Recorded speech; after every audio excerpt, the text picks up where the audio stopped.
ZEE5 app download করুন আর দেখুন সম্পূর্ণ এপিসোড একদম বিনামূল্যে। এতদিন পরে সবকিছু মনে পড়েছে বলে আমি আজ এ বাড়িতে ফিরে এসেছি, কিন্তু এখানে এসে জানতে পারলাম যে আমার আমার মেয়েটা আর নেই। তাই বলে তোমরা সবাই ধরে নিলে যে আমিও মরে গেছি।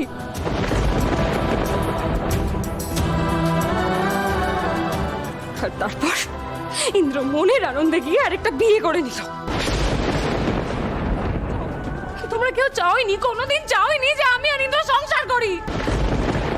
অন্তরা, তুমি যা বলছো একদম ঠিক কথা বলছো না। তুমি খুব ভালো করে জানো ইন্দ্রর মেজাজটাকে আমরা কোনোদিনই প্রায়োরিটি দিইনি।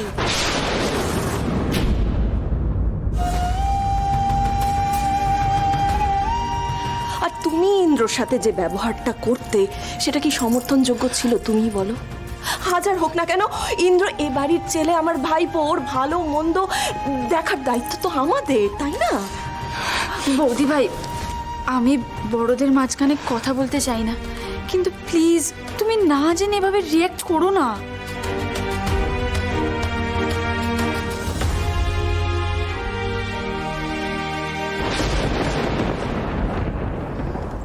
এই, কি করছিলে তুমি এটা?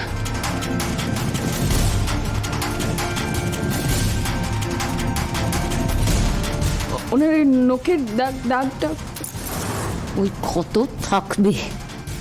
তুমি ওতে মলম লাগাবার কে? হ্যাঁ, তুমি শুনলে না? মামনি কি বললো? আমি বেঁচে থাকতে তোমাদের এই বিয়ের কোনো মানেই নেই। তোমাদের এই বিয়েটা ভ্যালিডই নয়। আমাদের দেশে এক বউ বেঁচে থাকতে আরেকজনকে বিয়ে করা ইজ আ ক্রাইম।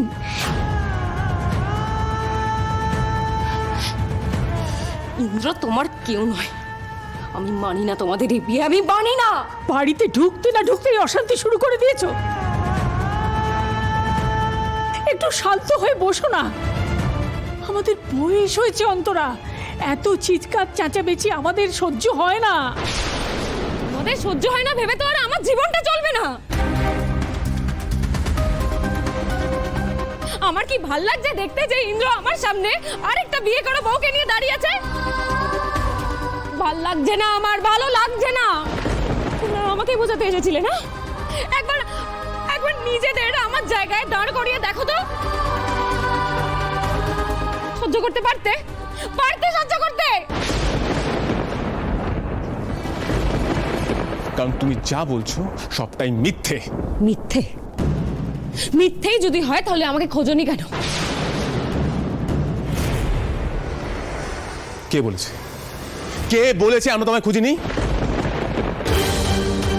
আমরা তোমাকে খুঁজেছি, তোমাকে শনাক্ত করেছি, তারপর গিয়ে আমরা বিশ্বাস করেছি। সব বাজে কথা। আমি মরে গেছি শুনে তোমরা নিশ্চিন্তই হয়েছিলে। আমার মেয়েটা চলে গেল, সব কিছু তোমার জন্য। এই মেয়েটার জন্য তুমি শুধু আমাকে নয়, নিজের মেয়েকেও শেষ করে দিয়েছো।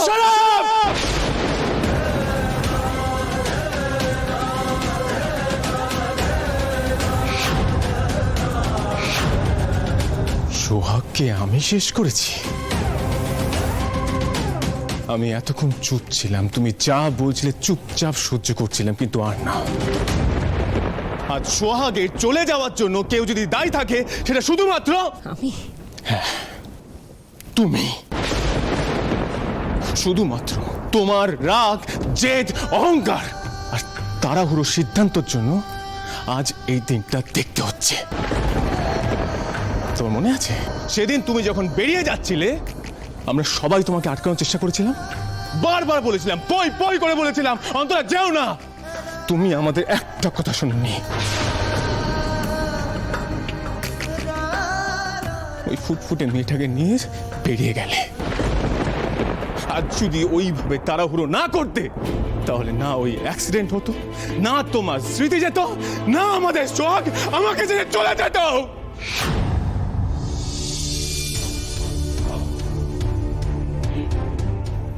সারাটা জীবন ঠিক এইভাবে মেজাজ দেখিয়ে গেছো। নিজের যেটা ভালো মনে হচ্ছে সেটাই করেছো। কারোর কোনো দিন কথা শুনুনি, না আমার না বাড়ির লোকের। মানুষকে মানুষ বলে জ্ঞান করনি। আমার তো তোমাকে দেখে ধারণাই হয়ে গেছিল মেয়েরা বুঝি তোমার মতোই হয়, ইরেসপন্সিবল, কেয়ারলেস, কারো কোনো সিদ্ধান্ত নেওয়ার বুদ্ধিটুকু নেই। কিন্তু এই সব ধারণা পাল্টে দিল শুধুমাত্র এই মেয়েটা।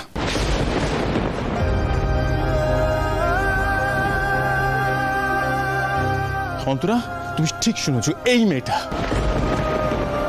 মেয়েটা আমাদের শিখিয়েছে কিভাবে ঠান্ডা মাথায় সিদ্ধান্ত নিতে হয়। বাড়ির প্রত্যেকটা মানুষ ওর কাছে আজ কৃতজ্ঞ।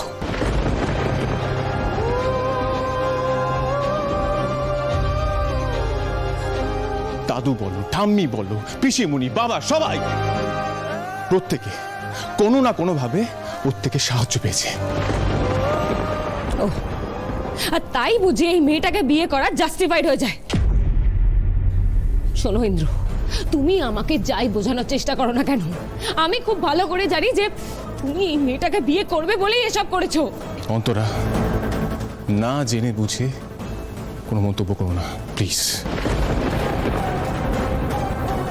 7টা বছর কম সময় নয়, এই 7 বছরে অনেক কিছু হয়ে যেতে পারে।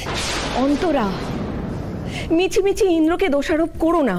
দেখো, তুমি চলে যাওয়ার পরে, সোহাগ চলে যাওয়ার পরে ইন্দ্রর অবস্থাটা পাগল পাগল হয়ে গেছিল।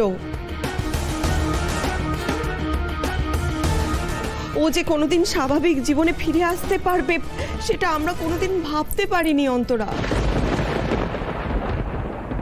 হ্যাঁ অন্তরা,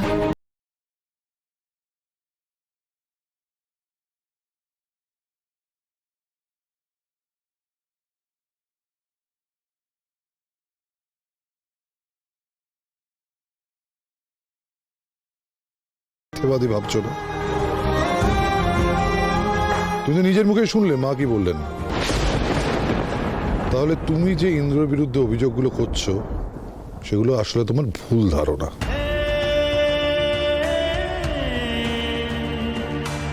হ্যাঁ, তোমার খারাপ লাগা থাকতে পারে, সেটা আমি অগ্রাহ্য করছি না, কিন্তু তা বলে তুমি ইন্দ্রের বিরুদ্ধে এই অভিযোগগুলো করলে সেগুলো কিন্তু আমি সহ্য করব না। 7 বছর তুমি ছিলে না অন্তরা, এর মধ্যে আমাদের জীবন অনেকটা পাল্টে গেছে। আমরা আমাদের মতো করে জীবনটাকে গুছিয়ে নিয়েছি, ইন্দ্র ওর মতো করে ওর নিজের জীবনটাকে গুছিয়েছে। কিন্তু তুমি 7 বছর পর ফিরে এসেছো, আমরা খুশি, খুব খুশি। কিন্তু তুমি ফিরে এসেছো বলে মিতুলকে এ বাড়ি ছেড়ে চলে যেতে হবে, সেটা ঠিক নয়। জি5 ডাউনলোড করুন আর সব এপিসোড দেখুন একদম ফ্রি।